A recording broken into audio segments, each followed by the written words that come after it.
We are live. Welcome to this week's Cafecito. Hello, Welcome. everyone. Yay. I am so excited for today's episode. There's so much that I wanna share, and I can't wait to introduce my guest today, Dr. Patricia Campos-Medina. Welcome. Thank you for having me. Un gusto estar con todas ustedes. Yes. So I want to share real quick before we get started. I've seen you throughout LinkedIn, and then one time I'm like, she's running for Senate. I'm like, hold up, who is this badass woman, Latina, running for U.S. Senate for New Jersey? And I was like, I have to connect with her. So Thank you. yes. So I want to dive into. We have we're in a very special year, let's say. And I love this episode for leadership, politics, and policy, and advocacy, and getting more Latinas to be in office, to run for office, and to share the insights and the passions that they have on how do we make the world better, right? We think we're always talking about, how do Latinas evolve as leaders in corporate environments, in their work environments. And what's closest to my heart is how do we get them where the power really lies, which is the office. So excited to start. So before we dive into that, I want people to know you, like what shaped the woman and the leader that you are today. Let's start with that. Well, thank you for inviting me, and thank you for supporting me when I run, because by what you just said, I know you were excited that I ran for office. And one of the reasons that I ran for office is because I truly believe that we cannot be what we cannot see. And we don't have enough Latinas running for office. We don't have enough Latinas on the CEO chairs, in the boards that are in charge of making decisions. And I truly believe that women and Latinas belong, like Judge Ginsburg said, in the places where decisions are being made, that we belong in those rooms. So for me, that's what's important. I am a professional Latina that came from very working class means, and an immigrant woman. I came to the United States at the age of 14 to reunite with my parents, who had left El Salvador in 1971 and 1980 respectively, and I came to follow them in 1988. So I always feel like, as I had this urge, like we as immigrants and women, Latinas, like we always had this like vision to do better, like to improve ourselves. So that's what I bring to the work that I do, both in my work in academia and in my work as an advocate for women and for unions. What was the question again? I got so excited. Why did I run for office? Well, that too, we definitely want to get there. But what shaped you? But a lot of that is what shaped you coming here. Yeah, what shaped me fundamentally is just the experience of being an immigrant woman in the United States. But before that, the experience of family separation, due to decisions, political decisions, foreign policy decisions made by people in power. The war in El Salvador dislocated 3 million Salvadorans, 3 million Central Americans during the 1980s, and we were all forced to come north. And those are all political choices that political leaders make about where to go to war. We're figuring that where to invest money and where not to invest money. That's all politics. So to me, that shaped me. Being separated from my family for 10 years, and the reunification of the family, I believe that I'm a lucky one of the Central American early migration that was able to reunite with my mom and dad. Many Salvadoran youth were never able to do that.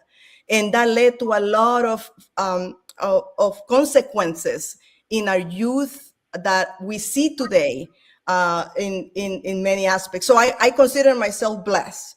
And part of my responsibility that I was able to come to the United States as a legal permanent resident, go to high school, earn a scholarship to go to Cornell University, and then be able to earn my college degree and my PhD. That is all a blessing and a responsibility for me to pay forward. So that's what shaped me, that experience. And I never did it on my own. There's some people, I said, we have to have our own drive to succeed, but we don't get anywhere by ourselves. There were programs that supported me. There were teachers, counselors, advisors that helped me because they saw my drive. There were student loans that helped me pay for college. There was a whole ecosystem of public policy that allowed me to be successful. And that's what I believe in: public policy, in public service, and investment. And even if you're an entrepreneur, and I spend that time as an entrepreneur, I run my own political consultant firm, you need support from other people. And that's why I'm into politics, because politics is how we bring resources to our communities, into our entrepreneurs, into our children. And therefore, I see it as interconnected. And that's why I run for office, because of who I am and I was able to accomplish in the United States of America as an immigrant woman. Yeah. But you didn't just run for like local office. Like you didn't run for city council. You didn't run for a mayor. You didn't run locally. You went big. I went big. Yes. Let's do it big, baby. Yes. Well, I ran for United States Senate, and somebody joked with me, "Why don't you run for president?" I said, because I wasn't born here, so I cannot run for president.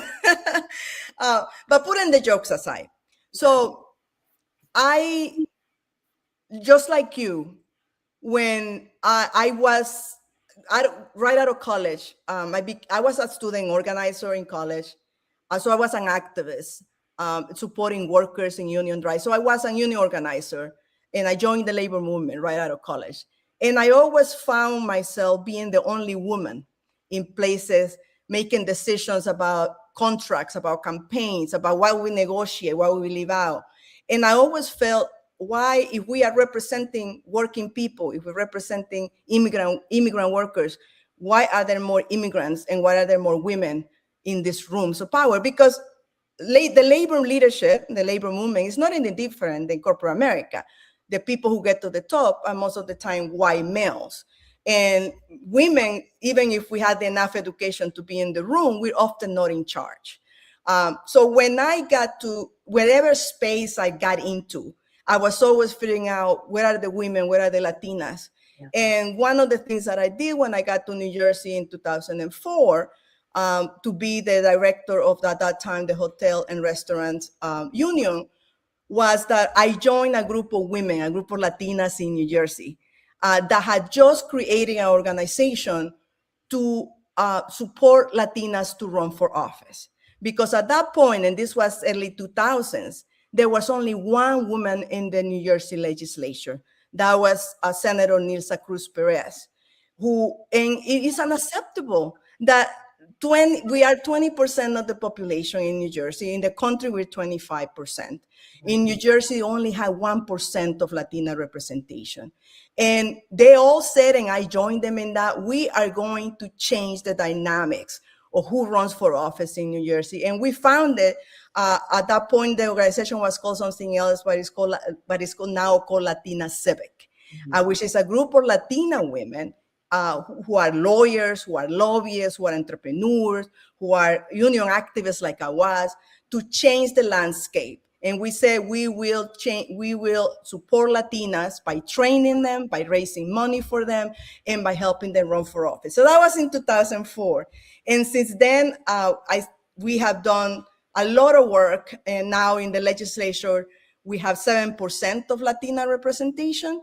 At the local level, we only have 5%. We have a lot of work to do. But we're better off today because of that group of women who got together and say, we have to run ourselves. We have to organize and raise our own money. And we have to challenge both parties, the Republican and the Democratic Party, to support Latinas to run for office. And that's what we've been doing. since 2004. So fast forward to when I ran for office in 2024, 20 years later, I had already supported many women to run for office. We had trained them. We had raised money for them. We were part of the group of women who supported Senator Teresa Ruiz when she first ran for the Senate in New Jersey. We were part of supporting a whole bench of Latinas to run for office. So we've been building. So it was not new for me to just launch. And when I decided to run, and this is true for a lot of people, I was asked to run by other people. Because even though I was helping other Latinas to run, it never occurred to me that I should be the one doing it until somebody told me, well, why don't you run?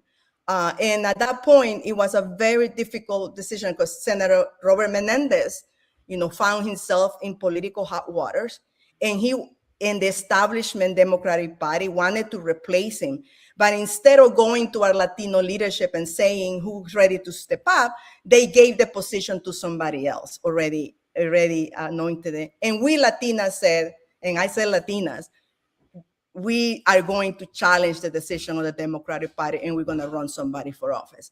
And that's when I decided to run, to say that if we are training Latinas to run for office and telling them that there shouldn't be an opening a city council or city hall on the legislature without Latina running, then we cannot leave the highest position in New Jersey with no Latino and no Latina runs. And that's when somebody told me, you're the only one who can do it. You're only the one who can put the coalition together to support you. And I built a grassroots campaign, and I was able to earn and win second place in that race with, it was the first time ever a woman ran for United States Senate under the Democratic Party, and a Latina run for federal office here in New Jersey. So it was a feat. So I feel like a winner, even though I came in second place. Yes. I mean, I can't imagine how many Latinas witnessed that and still to this day have those thoughts in their head, like, should I run, are even considering it, right? When somebody like you or any, steps up and says, I'm going to take that risk because there is a lot of eyes on you and bullets really, right, metaphorically, like being pointed at you, and to say, okay, well, she did it, she overcame it, because I think that's a big fear. Or actually, what do you think are the fears that hold Latinas back from running in the first place? The fear is a very simple one. Am I good enough to run for office? But we don't ask that question just for running for office. We ask that question for everything. Yeah. I mean, that's like the paradox of being a Latina in anything. Like, we're the first ones usually doing everything. And if you're lucky enough to have a mom who is a professional, she probably reminds you that you already know what you're doing. But most of us are the first generation to go to college, are the first generation to have a corporate job, are the first generation to be on a ballroom making decisions. So we don't have role models about who telling us will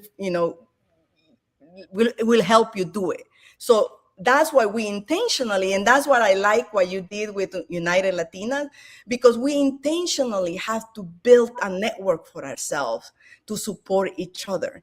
And when another Latina says, I think I can do that, it is our job to say, yes, you can do it. What do you need me to help you do?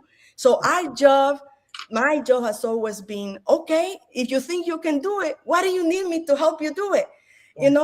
So if we are able to build that network through United Latinas to Latina Civic, I think that we are going to build a pipeline of leadership that we need to build for ourselves.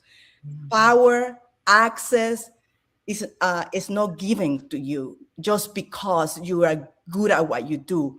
You have to demand it, and then you have to earn it by creating a plan for yourself and a plan for your community. So that's why when you reached out to me and you invited me to be part of United Latinas, and I've been following you on LinkedIn again, because anytime there is an empowered Latina, I want to be part of that power. I was so excited. I said, let's just join forces because we need each other in all the spaces that we live. So what holds us back is our own inability to imagine ourselves at a different point in our lives. And the only way that we can create that is by connecting to women who are doing things that you think you are capable of doing or you want to do.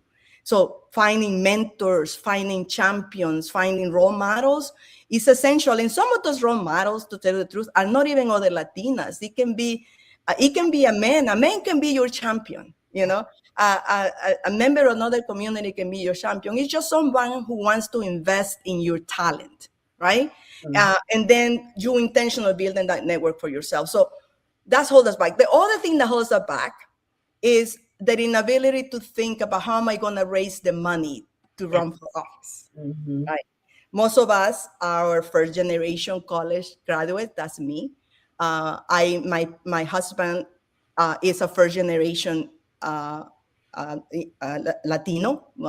He's an entrepreneur, but we are first generation. We don't have generational wealth. A network of professionals that we know are most of the time first generation themselves, and they're raising their kids and they're trying to, so we have our immediate network is limited on the wealth. So where are you going to raise money from? That's another thing. So through our training, and we do have a training program called Ready to Run in Ella Wins, through the Center for American Women in Politics, we help Latinas figure out a roadmap for raising political money for your campaign. And remember, so that we have training programs, because raising money for political office is like raising capital for your business, for your entrepreneurial idea. You have to have a plan. You have to be able to sell yourself. And then you have to build a network of people who want to invest with you. So it's like a business plan for yourself. And that's what we help you do in this Ready to Run program. If you're if you are interested in running for office. So I'll invite you to sign up for that program. It's not just for New Jersey. It's a national program, Ready to Run. And I always tell women who think about running for office, go through a training about how you build your network for people to invest in your political. But one last thing, money alone doesn't win elections. It's your message, it's your vision, and it's a platform that is responsive to the needs of the community that you want to represent. And you have to focus on that first. And then that's the product you're selling to investors who are the donors to your political campaign. And then the number 3 thing, you might think that you don't have the political access to the party to support you. That is tricky, but it's doable, because it's just building relationships and then demanding and then engaging with the party so that they trust, that they have a trust with you. And not everybody in the party needs to support you.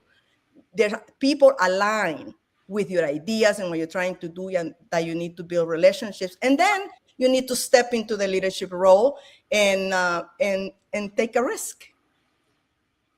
I love that. Because it's so scary, right? I can't imagine. I could imagine, because I think, I truly believe we are the solution drivers. We can figure out how to do things. We can figure out how to feed a family. We can figure out how to make sure we all have a roof over our heads. We are nurturers by nature, and we're always problem solving on how do we make sure everything works for the betterment of everybody that's involved.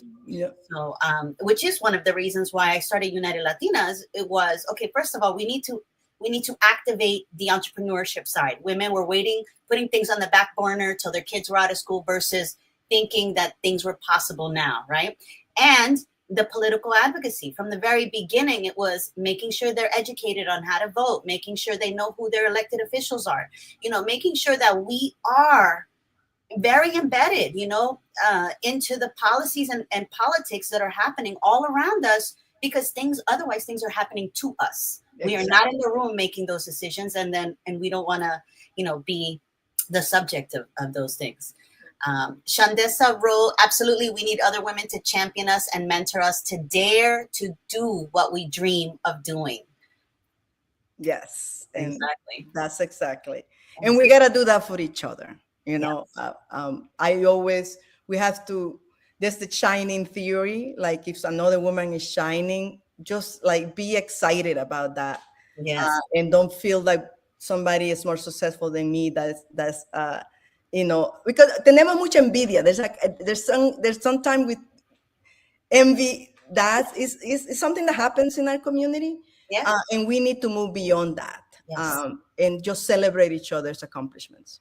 Yeah, I love that, because that, like, when we think about leadership, whether it's in the workplace or whether it's in politics, championing another woman and saying, you can do that, you go for that, versus, because I think all of us have been in a space where you could sense that, like, why is she just being, not receptive, and being like, why you?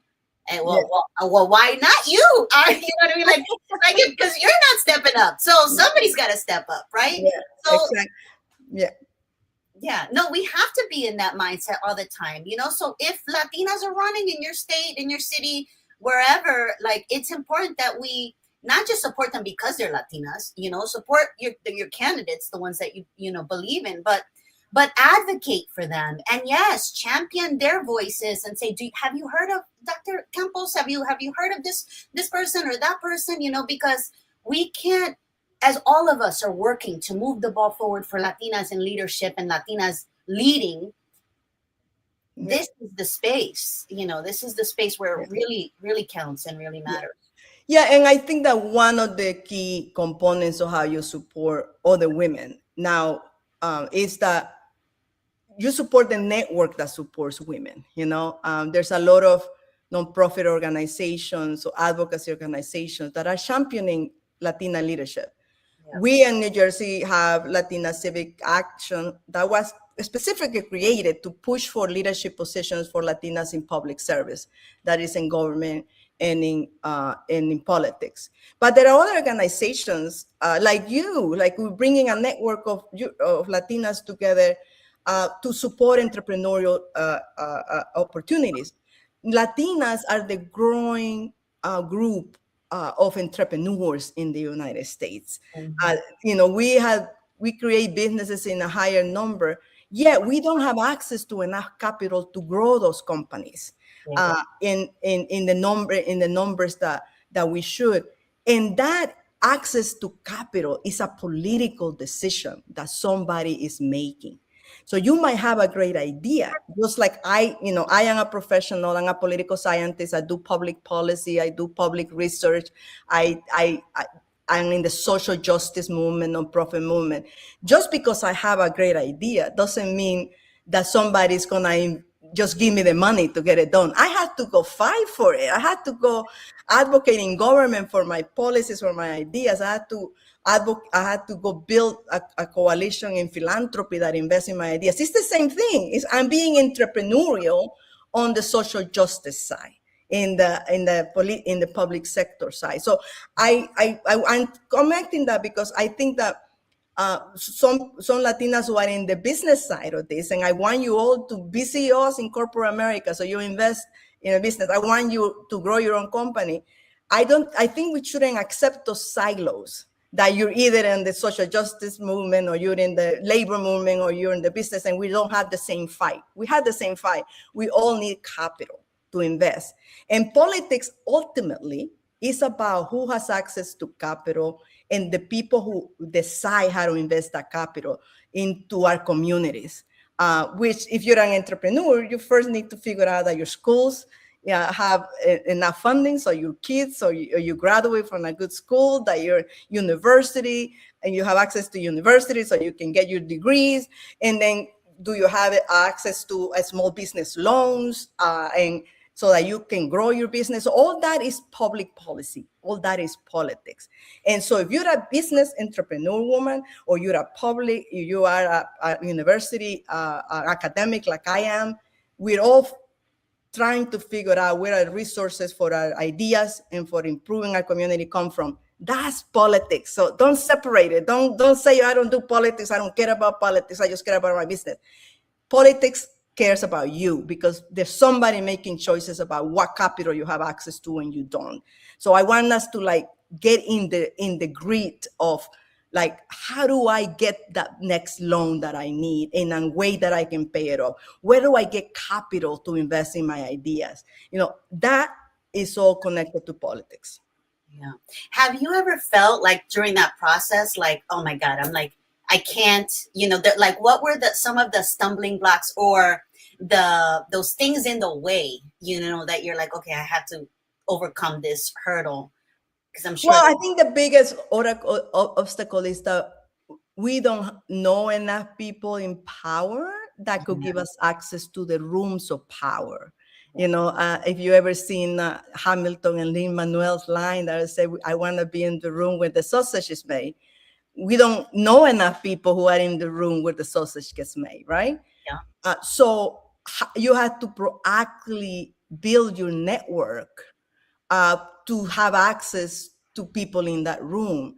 And that means that you have to be active in your community. You have to be part of your local organizations, or you have to volunteer on the organization, or you have to find the right mentor in your profession, or another successful entrepreneur, another successful academic. I learned from a lot of people who had successfully received grants or had successfully done things that they show me the way, or they guide me on how to do things. Mentorship matters, and identifying the right champions matter. And then, of course, you have to be good at what you do, because once you get access to those rooms, then you have to deliver. But most of the time, we Latinas are like twice as less prepared as anybody else, because we're sort of like learning along the way, improving ourselves along the way. So that, I think, like asking for help. Don't ever be shy about asking somebody for advice, or asking them to be your mentor on something. Most of the time, if that person doesn't have time, the worst thing they can say is, I don't have time, but try this other person.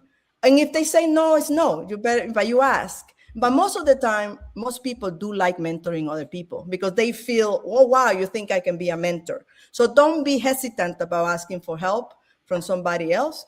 And if they cannot help you, they might guide you a different way for where you can get help. Yeah. What do you think were some of the biggest lessons you learned for running for U.S. Senate? Like, you've been in this space for quite a bit in the sense of the civic work and community work. Was there anything that kind of was, okay, I didn't know this? I think the biggest lesson I learned is like how resilient I am in terms of my own belief in myself. I always been self-confident, I would say. But when you're on for office, because you're putting yourself out there Yes. day after day, and most of the time what you get is rejection, meaning, no, I can help you, no, you have no chance, what are you thinking? Yes. So you still have to go back to your why. What is your why for doing something? Yeah. So the biggest lesson was understanding myself and my why, and reaffirming my why, which is your purpose, to your values, what matters to you. And what mattered to me at that moment, it was to advance a vision for my community, for working people, that is centered on creating opportunity for the next generation, like the same opportunity that I received when I arrived to this country. So that was my why, and my values is, my values are centered on creating that opportunity and creating justice. So as long as I was doing that, the rejection, and believe me, it was hard because I knew from the start that I didn't have the network to raise $10 million. Yeah. But I said I can get to $1 million, and with $1 million, I can do a grassroots campaign. I did not get to the $1 million, but I got far long enough that I was able to sustain a campaign for 6 months. Yeah. And get to second place, which for a first time running was very respectable. And I built a lot of new connections. I would say for one person who didn't support me, I was able to get 10 people to support me. So I was able to know more people, learn from more people who I didn't know, who are now friends. So my circle grew. My network grew, and my platform to be able to talk about the issues that I care about. And I am very clear about what I care about. I care about good jobs. I care about so that working people can have a chance at the American dream. I care about investment in entrepreneurial spirit because I know it firsthand. My husband was a business leader. I know that that's why we create economic mobility in this country. I care about good housing. I care about education. Like, it gave me a platform to talk about those issues that I wouldn't have had I not run for office. And now my job with that platform is to continue to support other Latinas to actually get a platform that takes them even higher. I don't know if I will ever get to be an elected leader, but I know that I will support other women to become elected leaders. So there's more of us in elected office. Yes. Oh my God, I love that. I can't imagine that the weight that you would have felt, like just even saying, okay, let me fill out the application to run for U.S. Senate, you know. But and not only everything you just shared, but like the women that were watching you and decided to, you know what, maybe I'll run for at least somewhere in my local area, you know. I had I said in my opening speech, I said I am running for office because I want every daughter of a janitor, every daughter of a nurse, um, to see themselves and know that they can also dream to become a United States senator. Mm. So I didn't run just for me. I ran for, uh, everyone who was like me, an immigrant, or just, the daughter of a nurse, of a teacher, who can see themselves in office. So that was it was a big responsibility, but it was also an opportunity that I saw, because the reason I was able to dare to do it is because I did have a tribe of women who were supporting me, which were the women of my college friends, my friends from my community, the women of Latina Civic. Um, I had people who had encouraged me to run.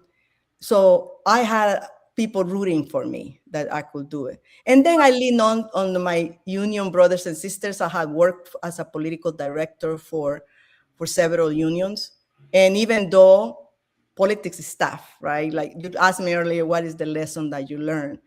That in politics is all about timing and luck. And the timing means is it the right, is it the politically what is happening, and are you aligned with what's happening? And luck is that in based on what's happening in the politics, is it the best interest for those allies to make the choice to support you or not? And so it's nothing to do with you. I never took personally that some of the unions that I had worked for very closely didn't endorse me, because I understood that at that moment in time, it was not in their best political moment to make that choice. It had nothing to do whether I was the most qualified or I could do the job. It had all to do with the political moment that was happening. So you have to learn. That's the biggest lesson. It's like you sort of have to be, it's not about you. Decisions get made in organizations that are determined by what's happening around the organizations, and it doesn't determine who you are as a professional or as an individual. But it's a hard lesson to learn. I have worked very hard for some unions for a long time who wouldn't support me because it was not the best choice for them to make at that moment. And I had to walk out of that room saying, thank you for giving me a chance, and continue moving forward. That was the biggest lesson. Don't take any critique of of your campaign, of your platform, of the moment as defining you. Those are things that happen to you. Those things don't define you. And I grew a lot from that. I said I have a thick skin Yeah. now. because I'm clear who I am and what I'm trying to work for. And it takes a lot to get there. It doesn't mean that I don't get upset criticizing me. It doesn't mean that I can, I don't get a little, but it's not, doesn't define me. So that's one of the biggest lessons I learned, that losing doesn't define you. Losing builds you up. Yeah. Well, you went through something, and I think it's first of all, our Latinidad, our skin from there, and a little bit of Jersey. You're a Jersey grit and a Jersey girl, even though I was, New Jersey definitely, I think, attributes to that, We punch above our weight. I said, I punch above my weight, but I did through a hard punch. Yeah, well, it was amazing. It was amazing, and I want to, before we I want to talk a little bit about Latina Civic and the work and how others can be part of that or get involved in some way or support other Latinas running for office, whether they're considering or not considering to run for office, but they do want to help support Latinas running for office. What are your thoughts on that? What would you advise them, especially in New Jersey, but obviously our listeners are everywhere. Yes. In New Jersey. Mm-hmm. Yeah, so I'll start with New Jersey, and then I'll talk nationally, because I also belong to national organization. Yep. So in New Jersey, if you live here and you are considering running for office, so you're interested in public service, and remember, politics is not just about running. That's one aspect of politics, running for office, to be a councilwoman, to be a mayor, or to be an assembly person. We need more of you there. But you can also serve for a commission, the Commission of Education, the Commission of Roads and Recreation. If you're a physical therapist, the commission that sets the rules for the physical therapy industry. There's so many commissions that set public policy. If you want to be in a public service role, join our training. It's called Ready to Run in March. And we have a session that's called Ella Win, that is a training for office. And we have 2 tracks. Are you thinking of running for office, or are you running for office? So there's 2 different tracks. So that's a good, like a test, whether you really want to go through the process of building your campaign framework. Now, nationally, Ready to Run is a national program with the Center for American Women in Politics. So they have it in about 5 states. I think Nevada is one of them. And I think there's Pennsylvania has it as well. So go to the website and look if they had the program in your state. If they don't have it in your state, you can also reach out to an organization called Latinas Represent. You can find them on the website, and they do have a lot of online trainings for Latinas who are thinking of public service and running for office. So you should check them out, Latina Represent. And then there's another women organization that helps all women of color. Is called She Should Run. They also have online trainings and tutorials and a network for you to sign up. We also have in New Jersey, Latina Civic Foundation has a program called Latinas Building the Bench, in which we create networks county by county. And we have about 10 networks in 10 counties right now of Latinas at the local level who are supporting each other when they run for office, volunteering for campaigns, perhaps donating to campaigns. So that's the Latinas Building the Bench program. I'm sure Latinas Represent has that. And you can find a way to do that in other states. And then we have Latina Civic Action, who does all the advocacy and education. And with that, we have a partnership with Latino Victory, who does a lot of training political operatives and training you for political campaigns around the country. So follow Latino Victory, and you can bring their trainings to your state. And then we also do a lot of work with Unidos US Action. This is part of Unidos. They also have a lot of educational programs for Latinas who want to run. So we have a network of people, right? Now we have a Latina Civic PAC, and that's hard money to support candidates. Mm-hmm. You can donate to all these organizations. Look it up on their website. Latina Civic PAC supports candidates in New Jersey with a state PAC. Because elections have rules, and in order to donate to a candidate, you have to be registered to be able to donate for that type of race. So Latina Civic PAC only donates to state candidates. In order to support Latinas to run for Congress on the national level, we have created what's called Poder PAC, which is based out of DC, and Poder PAC is created specifically to support Latinas across the country to run for the United States Congress. So check them out, and if you know a Latina in your state who's running for Congress, and there's more now than there ever been running for Congress, donate to Poder PAC so that we can help those Latinas in your state run for office. So there's many ways to get involved in supporting the political pipeline for Latinas to be in the places of decision making in our government. Yes, so let's do it, guys. Let's make sure that we're advocating and putting the money where our mouth is, right? We're putting yes, eso. Yeah. Pongamos el dinero donde lo necesita nuestra comunidad. Exactly, Yeah. exactly. All right, so we're getting close to the end. I just want to ask one last question, because when we think about leadership as a whole, and you've covered so beautifully just the fight and the stick-to-itness mentality of, listen, I believe in myself, first of all. But how would you define like leadership as a whole from what you've gained so far in this world, in all areas? Leadership for me is making something happen that wouldn't happen unless you made it happen, and bringing other people along to the vision of making that happen.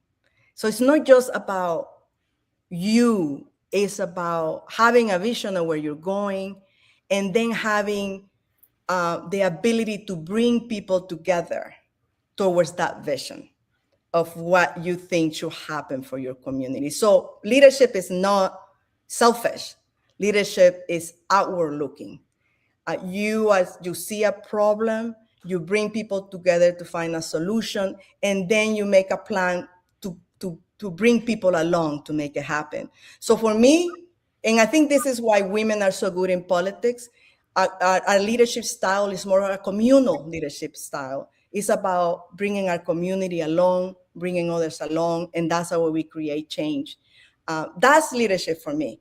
I have been lucky enough that I have built a network of women that we all don't think alike. I don't have to have people that think just like me. I wanna have people around me that have different skills and different ideas about how to solve a problem. And as long as we're working together towards the same goal, then we're building power together. That's leadership for me. And I encourage all of us to think about leadership, not about who can speak the best, who's the most charismatic, who has the most money, but who is bringing people along into a new way of doing things to change a problem that is festering around, whether it's at the local level or national. And we have a lot of issues nationally, so we all need to put our brains together to solve them. So that's what leadership to me is. It's bringing people along towards a vision of changing a situation that is plaguing us. I love it. I love it.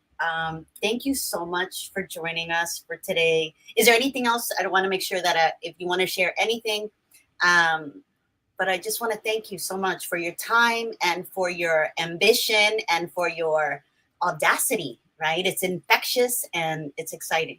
So, well, thank you so much. I like that you say for your ambition, because it's not a bad word. We've been told as Latinas that being ambitious is sort of like a negative thing. It's not, be bossy, be bold, be ambitious. But that ambition has to be more than about you. It has to be about our community. If we do that, we're going to build power together. I want to invite you, our audience in New Jersey. We have what we call a Latina Excellence Celebration on October 9th at the Rockers Club in New Brunswick. I'll share the invitation with you so you can share it with your network. Yes. If there's Latinas in New Jersey, come join us and celebrate the excellence of Latina leadership in New Jersey. We're going to have Congresswoman Nelly Poe, Congresswoman Ana Lilia Mejia, the first and second Latinas to get to the United States Congress. We're going to have Senator Teresa Ruiz, who is the first Latina to be the number 2 in the New Jersey Senate. We're going to have the members of the Latino Legislative Caucus and elected leaders at the local level. Come meet the Latina excellence and be inspired by their journey. Their journey doesn't necessarily have to be my journey or your journey, but you will get inspired for how they got there, and hopefully give you a little bit of más gasolina for the next phase in your life. So you're invited to October 9th to join us for the Latina Excellent Breakfast. I love it. I love it. Thank you so much for today. What a blessing. Ok, gracias. Yes. Y las quiero mucho a todas, aunque no las conozco, pero las quiero mucho. Yes. Take care, guys. Have a wonderful and blessed day.